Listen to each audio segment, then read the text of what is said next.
Hey guys, Jonathan here, and today I've got something crazy to show you. This is a one-to-one scale replica prop of the ghost trap from Ghostbusters, which was recently gifted to me by a very talented mock builder named Chad, and there are instructions where you can build this on Rebrickable and order the parts. The coolest part to me, which we'll look at in just a moment, is that it's actually functional, and when you twist this knob, the trap opens. So this is absolutely amazing. As a Ghostbusters fan, I literally cannot believe that this is sitting in front of me right now. And on top of that, the fact that you can head to Rebrickable, which I've linked in the description below, to actually build this yourself is incredible. And for a quick comparison, here is the ghost trap that came out at Regal Cinemas when Frozen Empire was in theaters, next to the Lego one, so you could see that they are literally built to the exact same scale and have basically all the same details on them.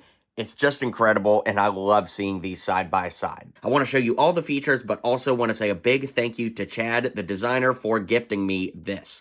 Now, this set is going to cost you about $170 in parts if you order them from Bricklink. Of course, you could source them from Lego, you could source them for your own collection, but there are quite a few parts here, and the functionalities are absolutely amazing. So starting on this side, we've got this little wheel knob you can turn here. If we turn it to the front, you can see that we've got these knobs that you can turn. Of course, they're just stuck on like regular Lego bricks. And then this one that's slightly to the left when turned opens the trap at the top. When we flip it to the side here, this switch can be moved as well. We've got these really nice pipes that are built into the side. And then when we get to the back, there are tons and tons of play features here. You can move this knob forward, and it actually turns a light brick on there. With my studio lights on, it is a little tricky to see, but you can see that that light brick turns on.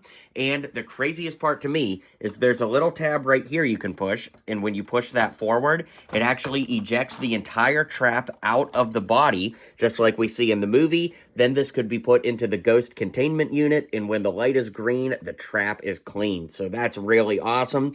And then I'll show you up close how this works. When we twist this knob to the left, the doors open, and you can see that there's an entire Technic gear function that's built into the center that allows this to open and close, as you see here, which is just absolutely remarkable and unbelievable.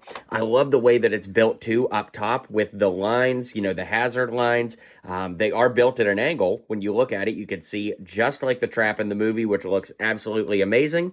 And then when you're ready to go on your next ghost busting adventure, of course, you could just load the trap back in like this. You can see that there are grooves right here that you need to slide it into.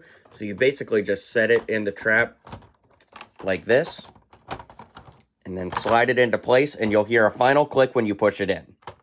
There you go, nice and easy. The final thing to talk about, of course, is on the bottom where we've got the wheels, so it can be wheeled into action just like the movie. And there's also a belt clip here, which I wouldn't recommend clipping it to your belt because the weight's going to make it fall off. But as far as movie accuracy goes, that's really great. There are a couple other things to talk about. The fact that the handle can actually support the weight of the trap. You do want to be a little bit careful with it. You can't just like grab it here because it will fall off. But if you kind of put a lot of weight on your front finger, you can lift the entire trap up by the handle, which is absolutely insane. And then one cool thing I like that it's kind of like a designer feature more than a play feature is that this entire back part can be lifted out and taken off there, so you can see that there are studs it attaches to, and this allows you to see the Technic function of the light brick, and if you should ever have the battery die in the light brick, this is a cool way to be able to access it a little bit easier to go ahead and reinstall the light brick with a new battery. All right, so that's the ghost trap. This thing is absolutely incredible, and this is one of my favorite mock projects I've ever seen, not only as a Ghostbusters fan, but also for the functionality of the model. I cannot recommend this enough, and I highly recommend you build it yourself if you're a big fan. Like I said, the link is in the description down below, and a big thanks again to the designer Chad for gifting me this to be able to review here on the channel and spread the awesome news that this is available now. So let me know your thoughts. Be sure to hit like and subscribe, and I'll see you guys on the next video.